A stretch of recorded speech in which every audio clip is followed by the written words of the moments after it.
Today I'm going to be giving you advanced wedding photography business marketing secrets that the industry does not want you to know about. I'm just kidding, it's me. I pitch shifted my voice. I'm in Florida. Saturday is my birthday. Until Saturday, I'm offering $50 off my advanced wedding photography marketing course. This is not a sales video entirely. There's a free preview of a half-hour clip that's part of that course. So if you're interested, stick around for that. This is a course that's helped thousands of photographers around the world make more money. And the free preview and this video are only online until Saturday. As soon as my birthday happens, I'm taking this offline. And also the discount code disappears. So if you're interested in getting a discount, maybe get that now. And if you're interested in watching the free preview, also do that right now. I'm going to go do some Florida things. I'm actually writing a book here, which is why I'm here. And then Wednesday, I'm going to Orlando to record a new course with Greg. It is unrelated to weddings and wedding photography things, but it is interesting. I don't know how much I can reveal yet. And then I'm home for Friday, Saturday weddings. Lindsay has a wedding on Sunday. And then for my actual birthday trip, we're going to Vegas next Monday. So Monday, Tuesday, Wednesday, we're in Vegas. And I will be continuing the online course, the free online course, and I will be doing that in Vegas, and we're going with Jeff and Liz, and I think they're both going to be very interesting voices to have inside this course. Liz has built an amazing local community around her business, which is something that I preach a lot throughout this course that you can buy if you want. And Jeff is somebody, I don't know if I can actually speak about his clients, but he's worked with some really high-end people to make them even more high-end brands. And I'm not talking about like wedding photography market, I'm talking about like millionaire, billionaire style people with private jets. So lots of good information. I'll let him reveal what clients, because I don't know what he's told me in confidence and what he hasn't, but he has some really cool stuff going on, and I think it is going to be very helpful, even if you're just building a local wedding photography business, to at least have the scope and the broad view of that, to know what you can utilize in your local area. I kind of talk about that a lot, that you kind of just take bits and pieces from all different industries, all different people, and you piece it together into what feels right for you, and you create an amazing business. All right, let's get to the free preview, and hope that you enjoy it. It's a little more low energy than this, because if I just like yell at you like this all the time, I feel like it'd be too much for a course. So relax, put on some soft music for a second, get a cup of tea, and enjoy the next half hour. What is authority and why is it important? Basically, I would say that authority is how well you're respected in your industry and how much of a leader you are.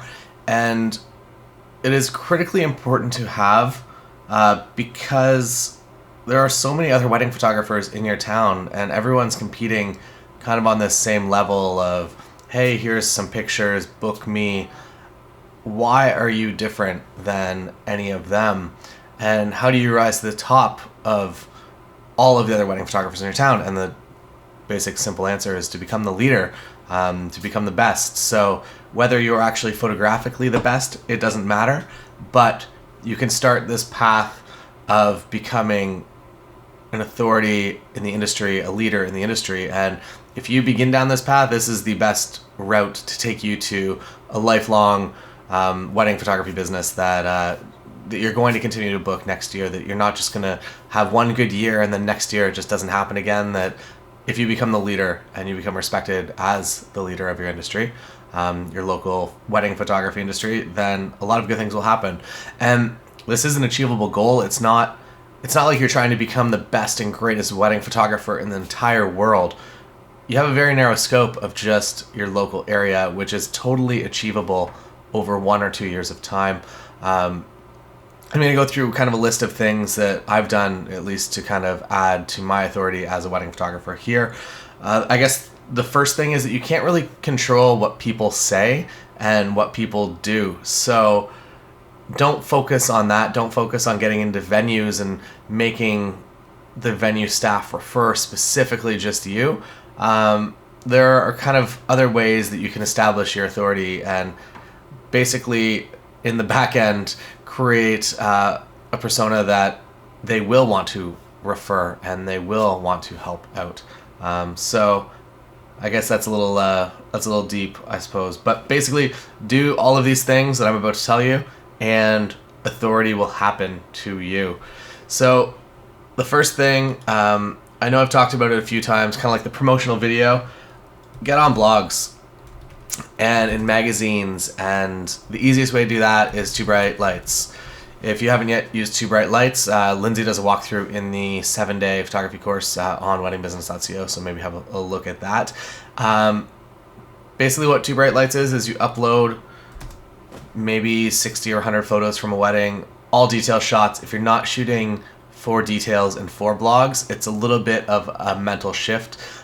They don't really want pictures of the bride and groom. They want a couple shots of the dress, the tux, things like that. But the more that you can shoot details, the more that magazines are going to start putting you either on their online or in their print.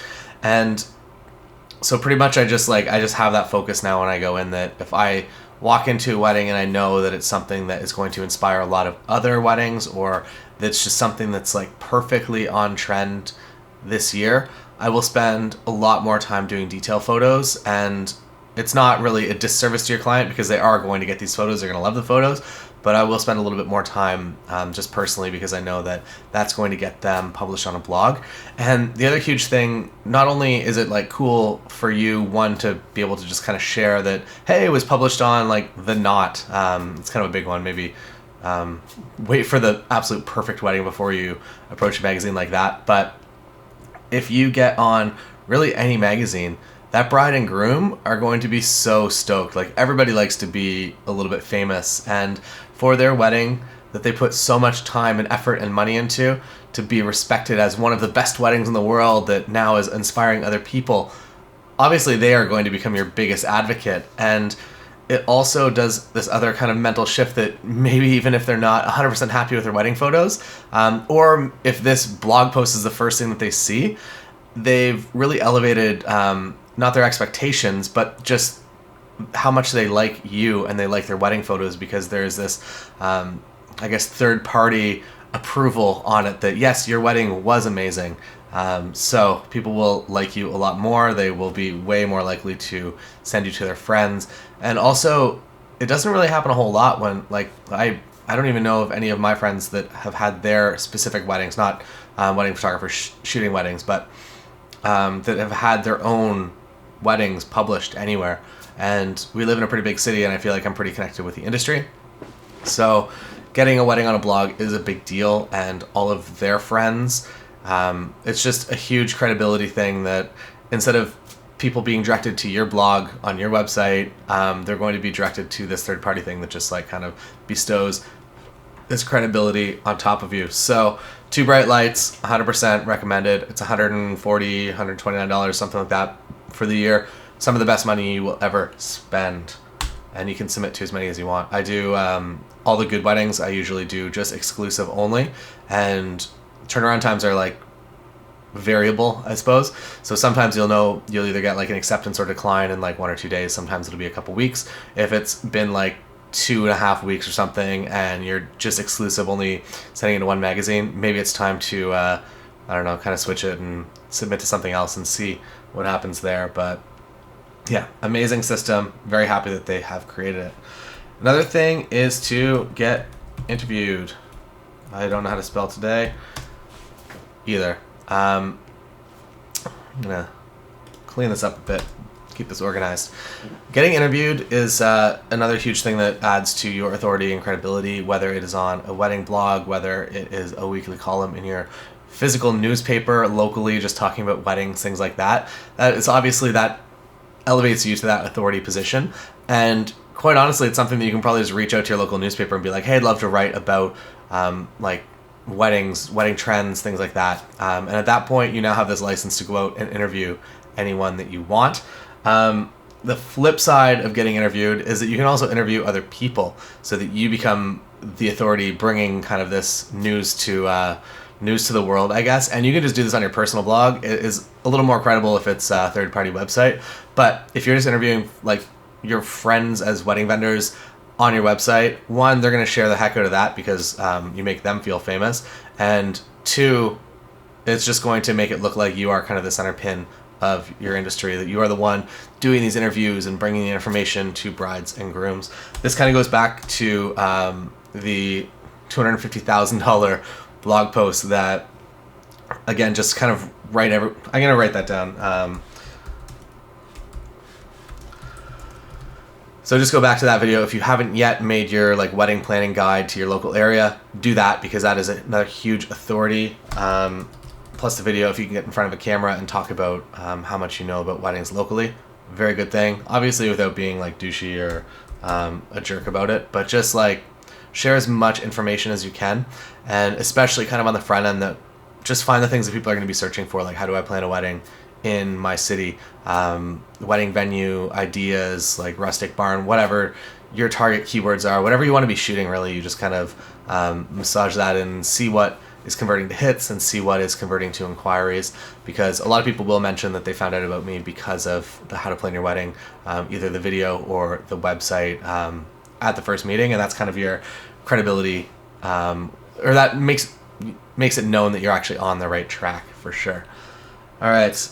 Another thing is you can do is to get in the media. So I've talked about this a little bit in the past as well, that one of the hugest things that Lindsay and I did was we did this film called Startup Community that was totally out of the scope of weddings, but has really helped our wedding business, and it gave us another avenue at that time. If we would have wanted to create a full video production like company, we could have.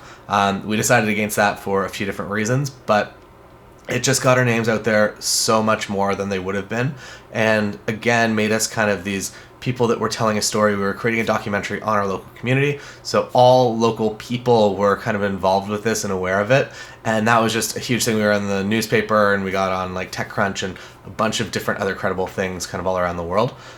So it worked out super well, made us kind of slightly famous, I guess, in our area, and that was a huge stepping stone to just really becoming a local authority in all things photo and video. So not even just weddings, outside of that as well. But if you're front page on the newspaper or front page on the business section or literally anywhere getting that third party approval, and you put that on your blog, and people are looking through your blog and they're like, oh, we like his photos, and oh, like he's a real person, and people actually respect and like promote him and write about him and interview him. It's just, I don't know, it's a very good thing to have. Next up, what's gonna be next? Let's do speaking next.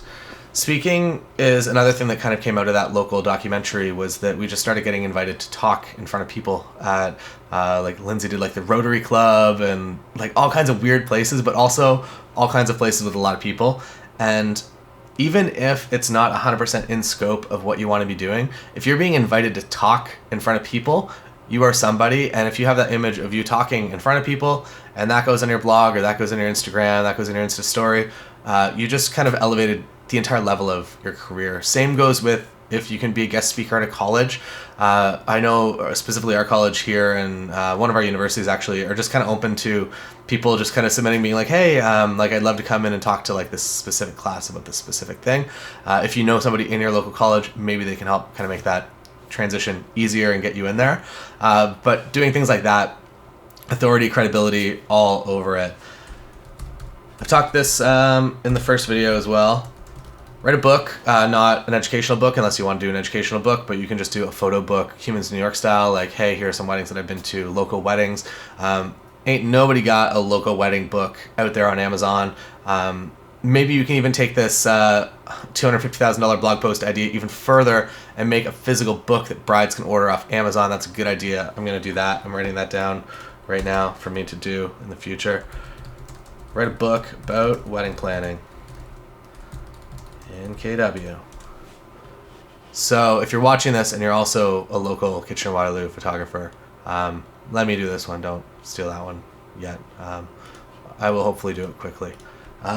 So write a book about wedding planning in your local area. That's a wicked idea. I wish I would have thought about that earlier and already had that out 5 years ago rather than maybe 2 months from now.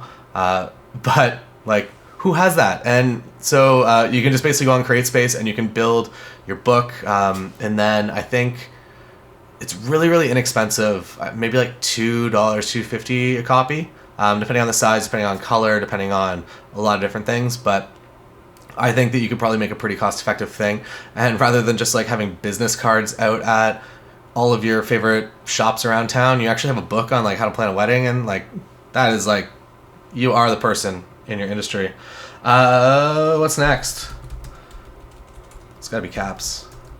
This is getting exciting. I like when I come up with new ideas that I can implement hopefully faster than other people in Kitchener-Waterloo. I'm watching you guys. So throw events. This is something that specifically in our area, a dude named David Eckmere does like super good.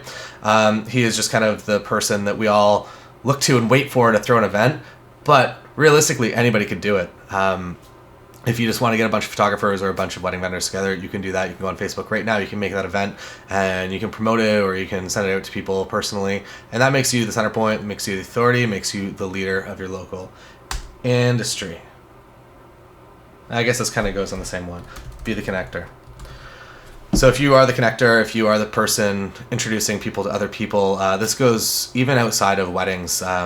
If you can be the local connector, the local photographer, the local video creator, you will start getting lots of different work from all kinds of different areas of town, which maybe is something you want to do, maybe it's not. That's up for you to decide, but having the inquiries coming in is never a bad thing. And at the very least, whenever video inquiries come in for me, I don't like doing video. I don't like doing video. Well, I like doing video. I like doing video for me. I like doing video for you. I like doing travel videos, but I do not like doing videos with like an art director and like 5 people standing around trying to create like a specific story. That is not for me. Maybe it would be different on like a motion picture, like an actual like movie set, but locally to create like talking head videos and like things like that, I don't love it. But when they come in, I send them to Tim, and now Tim has a business, and now Tim likes me a lot more than he probably did because 1, we hang out a lot, and 2, I've given him a lot of money. So you can be that connector, you can hook people up and create business for people. And obviously, like whenever Tim's booked for a wedding date, he's going to send like myself or Lindsay the referral because 1, we're friends, and 2, like we're kind of hooking him up quite often. Next up, we have get to know other connectors. And you just kind of do this by being out in your community and figuring out what you want to do. This kind of goes even beyond weddings. That like, what are you passionate about? What do you want to help out with? Do you want to hang out with kids? Do you want to teach kids photography? Do you want to, like, whatever you want to do, there is probably an avenue that you can go down and that you can create, I don't know, just like good things for people. And in that time, you will start to meet other connectors. And I guess one of the other things that it comes back to, specifically with like giving to charities and giving your time to charities, it's that like if specifically so here's a specific example. Lindsay's Syrian refugee story, I'm not sure if you've heard about it, but it was a pretty big deal. Basically, a Syrian refugee family moved in next door to an Airbnb that her bride was getting ready at. The bride's, I guess her bridesmaid or maid of honor or whatever, broke her zipper off, or broke, I don't know the story there. Anyways, broken zipper. They went next door because they were in an Airbnb. They're like, we have no tools. We have no like anything to fix this. They asked the neighbor, and he's like, well, I have like tools that you guys can like try to fix it yourself, but we also have this Syrian refugee family that just moved in, and the dad is a master tailor from Aleppo. So he came over and he like saved the day. Lindsay took all the pictures. Everybody bawled their eyes out because it was like such like an incredible time. Lindsay got home, wrote the story, scheduled it to post the next morning at like 7 or 8 a.m. so that it was the first thing that people saw whenever they woke up. I think it was on a Sunday. I would recommend posting probably on a Monday in the future. This worked out fine. And then by the time that she actually woke up, there was like hundreds of shares and hundreds of likes and comments and things like that. And then Monday morning, she started getting approached by like CTV, which is our local news station. They ran a story of it, and the national network picked it up. And then after that national network picked it up, it just went out to like everybody, like CNN and BBC, and pretty much she did media for like an entire week after that. But like, how credible and how amazing is that? But again, like that was a good opportunity, I guess, and a good story, and it was timely because the Syrian refugee thing was like a really hot topic in the newspaper. But by doing that, like so many media badges, I guess, on her website, and just so many nods of approval for her work and her storytelling. What's the next here? So that's kind of getting involved locally. So I guess I didn't really finish the story. I started with the idea, and then I forgot the idea halfway through telling the story. So she kind of funneled all of that energy and I guess like internet, like people wanting to talk to her and wanting to feature her and things like that, into a GoFundMe for specifically the Muslim Society of Guelph. They live in Guelph. So she wanted to just raise a bunch of money for them. So she put out this thing, and I think they raised like $8,500 for them. So she covered, her goal was $10,000. So she covered kind of the remaining balance there and wrote a $10,000 check. And like, to be somebody that can write a $10,000 check is like, one, it's like ridiculous. Two, it's just a whole another level of one, like giving and doing something good, and also showing that your business is doing so good that you're able to do something like this and you're able to give that much money away, even though it was funded mostly by other people, but still to be that person that can write that check is like a pretty crazy thing. I'm going to touch on something that wasn't on my original list that I think that I should talk about, and that is, so I have a pretty nice car. The story behind the car, it's an AMG Mercedes. I really like it. It goes really stupid fast.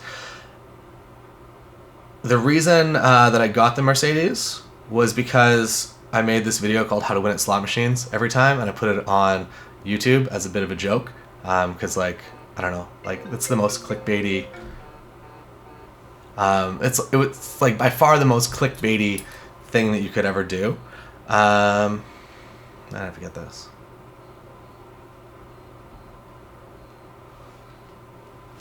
Taylor Jackson.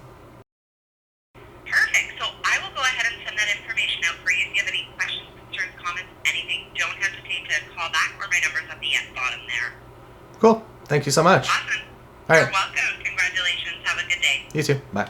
Thanks. Bye-bye. So that was, I saw that it was our local newspaper calling me, so that's why I picked up that call while recording this video about Authority, and it turns out that I have been officially nominated for our Reader's Choice selection, which fits into this video perfectly. So what are the odds of all of that happening all together at once? Pretty much every year they just do kind of a roundup of all favorite photographers and videographers. You missed the first section of that, but I'm actually only nominated for best videographer in town for whatever reason. I don't really promote, I guess, my photography too much, and I don't tell people to go to this page to vote on me. But for whatever reason, I get nominated and usually come like 1 or 2 or 3 best in the city. If I wanted to amp this up and really have that credibility badge, I obviously could tell all of my friends and family to like go and vote for this thing. I just feel that it kind of diminishes a little bit of my credibility and authority by begging people to vote for me on Facebook and things like that. So if I'm going to do that, I'm going to do that privately.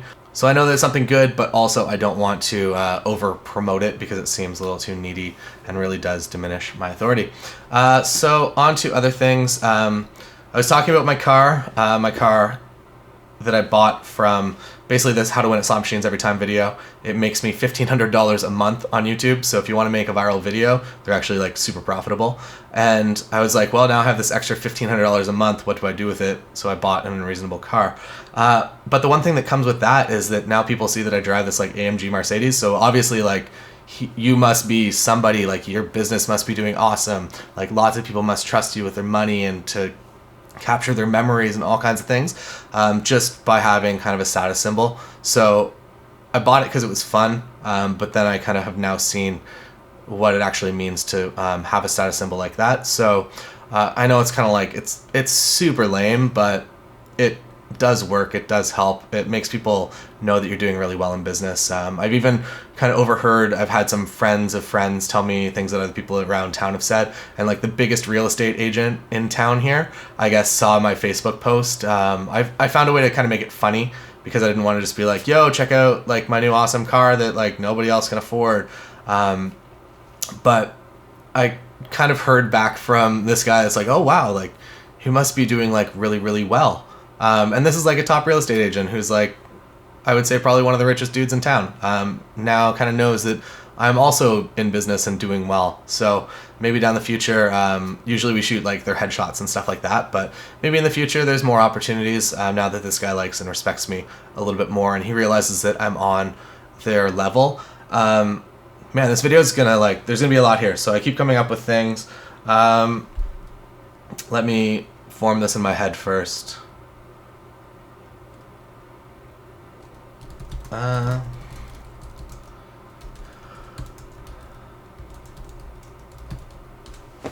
This sounds a little sketchy, I guess. That's the best way I could word it. I don't know. But don't like actively, obviously, just go out to hang out with people because they have higher status than you in town. That's shitty. But you can just kind of make friendships with people that are doing well.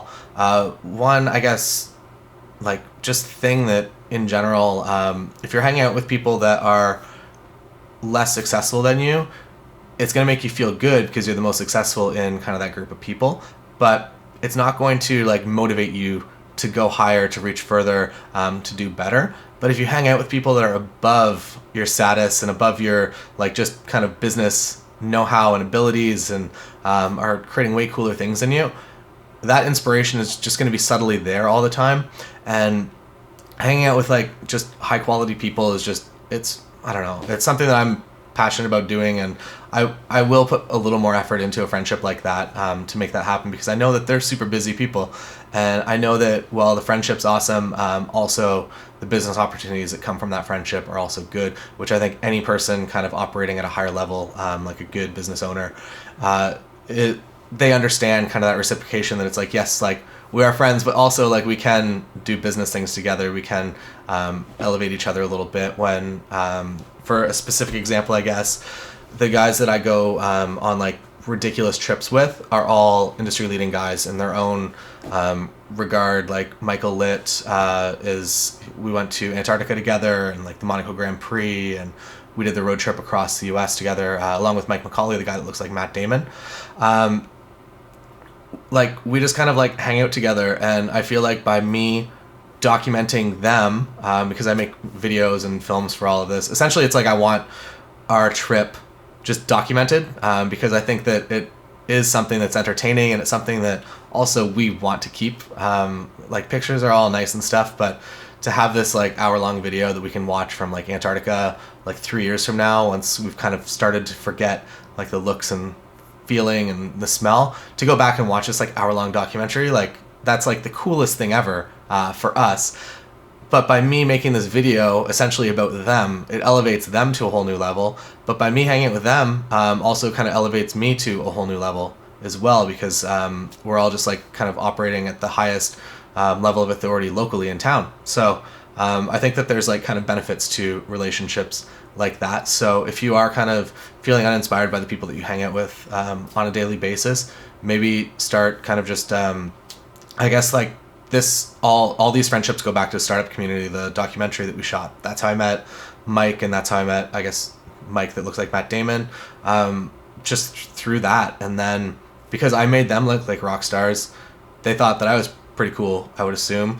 And at that point, we just kind of started following each other's lives. And a few years later, like we started doing these trips together. And the way that the Porsche trip, which was the first one, kind of came about was that Mike McCauley, Matt Damon, wanted basically to transport. They were moving from San Francisco back home to Kitchener-Waterloo, and he wanted to bring his cars home, and he could ship them in a crate for like $2,000, but it's a lot more fun to drive it across America. So we started this trip, and I was the first video guy that he thought of. He's like, Taylor is like, he likes to travel. He's like probably up for this. I think that he expected me to like charge him money or something at the beginning, and I was like, nah, this sounds awesome. Like I have a week off in May. If you guys can like kind of schedule around that, I would love to do it. And it ended up being amazing, and that has spawned more trips and more documentaries and more things that kind of have made our lives not necessarily a reality show, but it just has another level of it, of authority and credibility now. All right, so we've kind of talked about a lot of this indirectly, and I think educating your audience is a big one. So again, like going back to that $25,000 or $250,000 blog post, that is how I educate my audience. I like to talk about wedding photography things. I like to talk about wedding photography trends. I like to talk about basically anything wedding photography. So the more that I can kind of actually say my vision out there in the world of what wedding photography should be, the more sticky it is for people that just accidentally have come across my work and that are like looking for a wedding photographer now, or if they're kind of that silent majority that maybe 5 years from now they're going to get married, but at this point they kind of like, oh, like I think that I would like maybe like to look at Taylor when that happens at some point, and maybe they become part of your life and they start following you on Instagram and things like that, and they stay with you, and maybe they refer a few friends along the way. So educating your audience, specifically with vision. which we talked about in the previous video, I think is like a super good thing, and it just makes you really connect with the couples and the people that you want to connect with.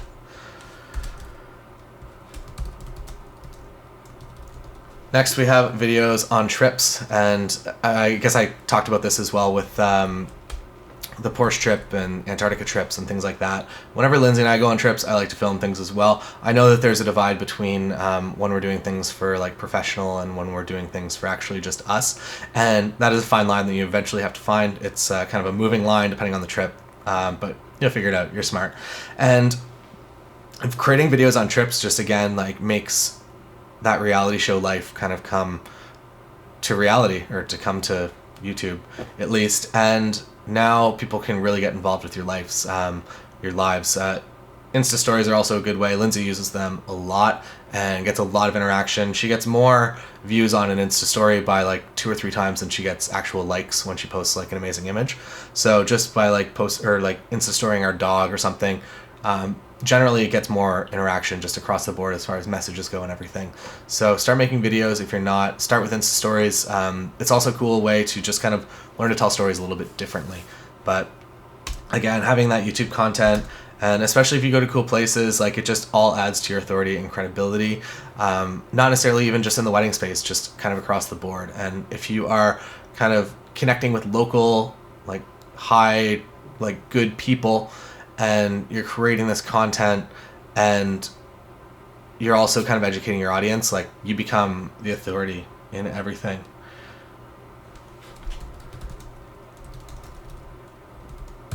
This is another big one, traveling with a purpose. And the more shoots that you can set up, the more you'll be looked upon as somebody that not only do they do good work here, they also do good work around the world, and people are paying them and shipping them off to far places to do stuff. Even if you're just like connecting, like I emailed a ramen shop in Washington DC today because I want to go in and I want to like film a piece of my vlog there next week. And I don't know, they're a restaurant and it's a weird request, but hopefully they get back to me and hopefully I can just go in and photograph some ramen. But when you go in and you like have behind the scenes footage of you like photographing a ramen shop in DC, one, it's like, it's super interesting. Like, who does that? I don't know anyone that does that. 2, it gives your audience something kind of unique to link onto you with, that now maybe you're a little more associated with something that they like and enjoy, like tacos or ramen or whatever. And 3, it's just like fun to do, I think. It's just like super fun to kind of push the boundaries and see what is possible, and to also come back with good photos. And you can do this, I know ramen's kind of a silly example, but you can do this with wedding dresses. You can fly to like Barcelona or wherever your dream location is, and you can find a dress designer there. You can bring dresses with you, or you can do engagement shoots. You can just hook up with local couples. You can boost a post locally there so that people locally see it, and you can give away like a free engagement session or a free portrait session or family session, or whatever you want to do. Just come back with images that support, 1, for your portfolio, and 2, just to show that you are on location shooting somewhere really cool. Even if you're just there for vacation and you just carve out half of an afternoon to do something for your business, I think that that is totally reasonable. The last thing I'm going to touch on is pricing, and that authority can come through pricing. If you are a very highly priced photographer, if your starting rate is like $5,000 and you live in a small town, you're going to get a lot of authority with that. Also, you might become unattainable for some people that would have booked you and would have given you money. So there's a fine line of that. As I talked about in the pricing video, I'm priced pretty low to get people just inquiring, and then I have that really expensive package to kind of give me that authority and that industry leading, like, holy crap factor of having a really expensive wedding photography package. All right, that's it. I have some work to do because I need to go make that book about wedding planning in my area here and start giving it to people. So I'm going to go and do that, and I will see you tomorrow, where we're going to be talking about scarcity. I think this was one of the best videos I ever did. I didn't even expect it to be this good. I'm very happy with how this came out. Thank you for watching. If you enjoyed that, don't forget to get the Advanced Wedding Photography Marketing course. It is only $50 off until Saturday, and then this video disappears and that course discount also disappears. So get it now. Don't wait, delay, whatever. I'm awkward all the time. Sorry. It's good information though.